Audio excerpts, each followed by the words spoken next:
नमस्कार जौहर, मेरा नाम है शरद कुमार और स्वागत है आप सबका हमारी पहली वीडियो में, जो कि बेहद ज़रूरी और इंटरेस्टिंग टॉपिक है, जो कि है लर्निंग, यानी कि हिंदी में इसको बोलते हैं अधिगम। ठीक है।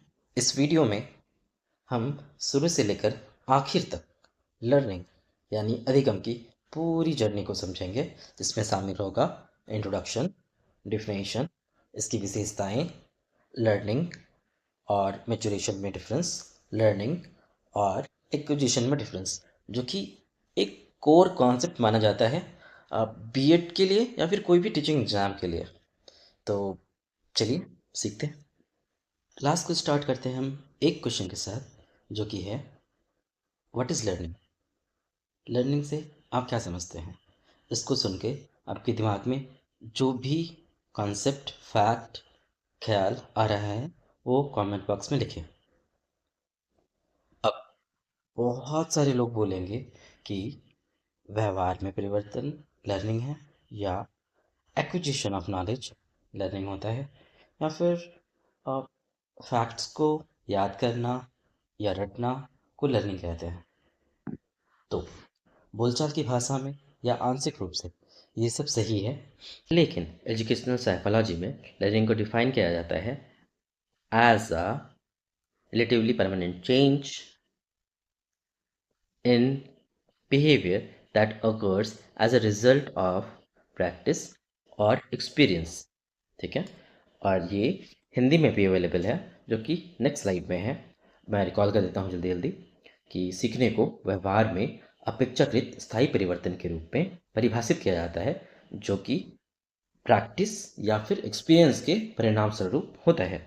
अब मजे की बात, इस डिफिनेशन के तीन की पॉइंट्स हैं। ठीक है। तो उसको हम देखते हैं और समझते हैं कि क्या क्या। इसका पहला पॉइंट है रिलेटिवली परमानेंट चेंजेस।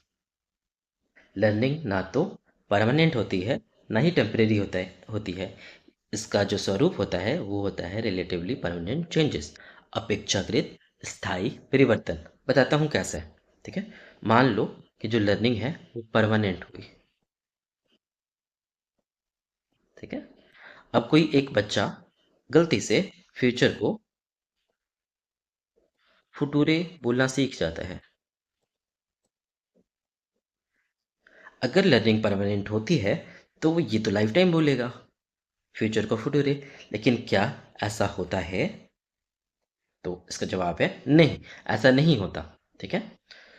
इसका एक एग्जाम्पल है, जैसे कि बायोलॉजिकल मैच्योरेशन, ये भी परमानेंट चेंजेस होता है। जैसे कि मान लो कागज का जल जाना, वो तो परमानेंट चेंजेस है ना। एक बार जो हो गया वो हो गया, फिर दोबारा उसको फिक्स नहीं कर सकते, उसको मॉडिफाई नहीं कर सकते।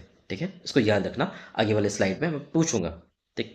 अब मान लो जो लर्निंग है वो है टेम्परेरी चेंजेस। ठीक है। अब मान लो तो क्लास में अपने स्टूडेंट्स को सिखाते हो कि ब्रेक के टाइम, लंच ब्रेक के टाइम खाना खा के रैपर वगैरह क्लास के अंदर नहीं फेंकना। लेकिन बच्चे नहीं सुनते, और अगले दिन जो खाने का रैपर है वो, या फिर चॉकलेट का रैपर है, या फिर हाथ धो रहे हैं तो क्लास के अंदर ही धो रहे हैं। तो क्या वो लर्निंग होगी? तो इसका जवाब है नहीं, बिल्कुल नहीं होगी। क्योंकि वो जो तुम सिखाए वो बहुत शॉर्ट टाइम के लिए था, जिसको हम बोलते हैं टेम्परेरी चेंजेस। ठीक है। तो टेम्परेरी चेंजेस भी लर्निंग नहीं होती। जैसे कि मान लो किसी थकावट की वजह से तुम्हारी लर्निंग इम्पैक्ट करती है, नेगेटिव तरीके से इम्पैक्ट करती है, बीमारी की वजह से या डर की वजह से या कोई भी इमोशंस की वजह से या फिर कोई मान लो कोई नशीला पदार्थ वगैरह लिए, दवाई लिए, तो उसके कारण जो चेंजेस आता है हमारे अंदर वो शॉर्ट टाइम के लिए होता है, या फिर उसको हम बोलेंगे टेम्परेरी चेंजेस। वो भी लर्निंग नहीं होगा। तो लर्निंग कैसा होगा? लर्निंग होगा रिलेटिवली परमानेंट चेंजेस, अपेक्षाकृत स्थायी परिवर्तन। अब रिलेटिवली परमानेंट चेंजेस को हम एक बेहतरीन एग्जांपल के साथ समझते हैं। मान लो तुम फर्स्ट टाइम स्कूटी या बाइक चलाना सीखते हो, उसको हम पॉइंट ए मानते हैं। तो पहली बार जब स्कूटी या बाइक चला रहे हो तो बहुत कम ही जानते होगे या नहीं जानते होगे। ठीक है। उसको हम नूब बोल सकते हैं कि नहीं आता है। धीरे धीरे सीख रहे हो, लेकिन with time, with practice, with education आप बेहतर हो जाते हो, है ना। उसको हम बोलेंगे गुड। फिर कुछ दिन के बाद बाइक या स्कूटी आप बेस्ट बन जाते हो। फिर कुछ दिन के बाद मान लो पॉइंट डी में आप प्रो बन जाते हो। फिर कुछ दिन के बाद ई पॉइंट में आप लेजेंड बन जाते हो। ठीक है, और ये जो सिलसिला है वो चलता रहता है। अब देखो, यहाँ पे जो चेंजेस आ रहा है वो कैसा है, पहले से बेहतर होते जा रहा है ना। पहले नूब था, फिर बेहतर हो गया, फिर गुड था, फिर बेस्ट हो गया, तो पहले से बेहतर होते जा रहा है। तो यहाँ पे देख सकते हो ये चेंजेस कैसा है, रिलेटिव है, अपेक्षाकृत। जो चेंजेस है वो रिलेटिवली है, और जो चेंजेस आ रहा है तुम्हारे बिहेवियर में, ऐसा तो नहीं कि स्कूटी या बाइक चलाना आप सीखे वो 6 महीने के बाद भूल जाओगे, नहीं। वो कैसा चेंजेस है, ये चेंजेस है तुम्हारा परमानेंट चेंजेस, लेकिन पहले से बेहतर होते जा रहे हो। ठीक है, यहाँ पे तुम्हारे पास ऑप्शन है अपडेट, अपडेट करने का, अडाप्ट करने का। ठीक है, सिचुएशन के साथ अडाप्ट करने का और पहले से बेहतर होने का, बार बार बार बार बार बार। और ये सिलसिला लाइफ टाइम चलता है। ठीक है, इसीलिए हम लर्निंग को क्या कहते हैं, रिलेटिवली परमानेंट चेंजेस। समझ में आया ये पॉइंट। अब हम बढ़ते हैं दूसरे पॉइंट की तरफ, जो कि हमारा है बिहेवियर। हिंदी में इसको व्यवहार कहते हैं। और बहुत सारे मनोवैज्ञानिक बिहेवियर पे फोकस इसीलिए करते हैं क्योंकि इसको आसानी से हम ऑब्जर्व कर सकते हैं, देख सकते हैं ना। इसको हम क्वांटिफाई कर सकते हैं बहुत आसानी से। इसको हम रिकॉर्ड कर सकते हैं, कंपेयर कर सकते हैं। अब मान लो बिहेवियर को ऑब्जर्व कैसे करना है, कि आपकी क्लास में कोई बच्चा डर रहा है या फिर बहुत खुश है, तो आप उसको ऑब्जर्व कर सकते हो ना उसके फेशियल एक्सप्रेशन से। आसान है। ठीक है, अब उसको क्वांटिफाई भी कर सकते हो, यानी कि नंबर दे सकते हो। कैसे, अब तुम पढ़ा रहे हो इकोनॉमिक्स। ठीक है, तो इकोनॉमिक्स पढ़ा रहे हो, तो टेस्ट लेते हो, तो इसको कैसे उसके नॉलेज को मेजर करोगे या क्वांटिफाई करोगे, नंबर्स के थ्रू टेस्ट लोगे, नंबर असाइन करोगे जितना नंबर, और उस नंबर को फिर आप रिकॉर्ड भी कर सकते हो। इकोनॉमिक्स में कितना आया, मैथ में कितना आया, उसके बाद जब रिकॉर्ड करोगे तो आप बच्चे के प्रीवियस रिकॉर्ड से, या फिर जैसे कि पहला टेस्ट में कितना नंबर आया, सेकेंड टेस्ट में कितना नंबर आया,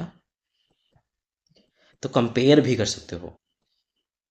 इसीलिए बिहेवियर बहुत इंपॉर्टेंट है। यहाँ तक समझ में आया। व्यवहार में परिवर्तन कैसा होगा, तो वो होगा रिलेटिवली परमानेंट चेंजेस। और व्यवहार में परिवर्तन कैसे होगा, मतलब अगर हाउ पूछता है तो कैसे होगा, वो होगा प्रैक्टिस से, एक्सपीरियंस से, एजुकेशन से, कोई भी तरीका हो सकता है। ठीक है, चलो, ये पॉइंट क्लियर है। तो हम आगे बढ़ते हैं। तीसरा जो पॉइंट है वो है तुम्हारा एक्सपीरियंस। इसको हिंदी में अनुभव कहते हैं। अब ये दो टाइप का होता है। पहला है डायरेक्ट एक्सपीरियंस, दूसरा है इनडायरेक्ट एक्सपीरियंस।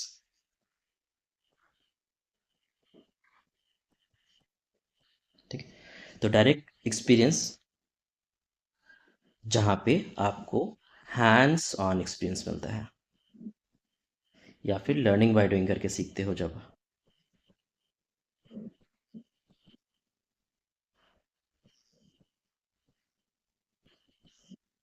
ठीक है, चाहे आप हैंड्स ऑन एक्सपीरियंस लेते हो या लर्निंग बाय डूइंग करते हो, तो इसको हम कहेंगे डायरेक्ट एक्सपीरियंस। और इनडायरेक्ट एक्सपीरियंस वो होता है जब आप इनडायरेक्टली ऑब्जर्व करते हो दूसरों को, दूसरे लोगों को, और उससे सीखते हो, तो हम उसको कहते हैं लर्निंग बाय ऑब्जर्वेशन।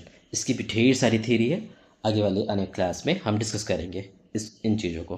ठीक है, और एन है, या फिर तुम्हारा डेविड कॉल्ब का एक्सपीरियंसल लर्निंग है, वो सारा फोकस करता है लर्निंग बाय डूइंग कॉन्सेप्ट को या हैंड्स ऑन एक्सपीरियंस को। इवन NEP 2020 बात करती है कि बच्चों का जो लर्निंग है वो फोकस होना चाहिए डायरेक्ट एक्सपीरियंस के आधार पे, ठीक है, जो कि कैसा होता है, हैंड्स ऑन एक्सपीरियंस। चलो उसको एक बहुत ही मज़ेदार एग्जाम्पल के साथ समझते हैं। मान लो एक बच्चा आपकी क्लास में क्वेश्चन पूछता है, ठीक है, और वो टीचर उस बच्चे को डांट दिया, ठीक, उस बच्चे को डांट दिया, तो बच्चा क्या समझेगा? मेरी ड्राइंग बहुत अच्छी है। बच्चा क्या समझेगा? बच्चा ये समझेगा कि क्वेश्चन पूछने से मैम डांटती है, ये तो यही सीखेगा। लेकिन क्लास के बाकी जो बच्चे हैं वो भी यही सीखेंगे कि भाई मैम से क्वेश्चन पूछा गया या सर से क्वेश्चन पूछा गया तो वो डांटे।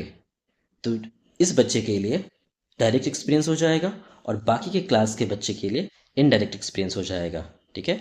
ये हैंड्स ऑन एक्सपीरियंस इसको मिला, जिसको डांट पड़ा डायरेक्टली क्वेश्चन पूछने पे, ठीक।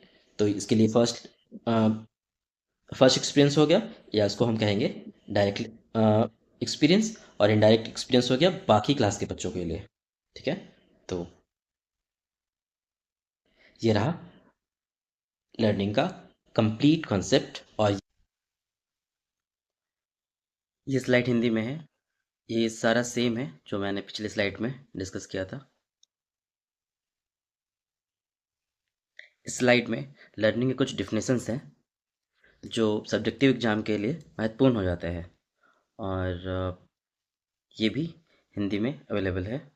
आप चाहो तो इसका स्क्रीनशॉट भी ले सकते हो। मुझे उम्मीद है इस वीडियो से आपको लर्निंग के कॉन्सेप्ट को और बेहतर समझने में मदद मिला होगा। अगर कोई सवाल है या मुझसे कोई डिटेल्स मिस हो गया है या आपके पास कोई नई जानकारी हो इस टॉपिक से रिलेटेड, तो कमेंट बॉक्स में ज़रूर बताएं। मिलते हैं नेक्स्ट वीडियो में, तब तक पढ़ते रहिए, सीखते रहिए। पीस।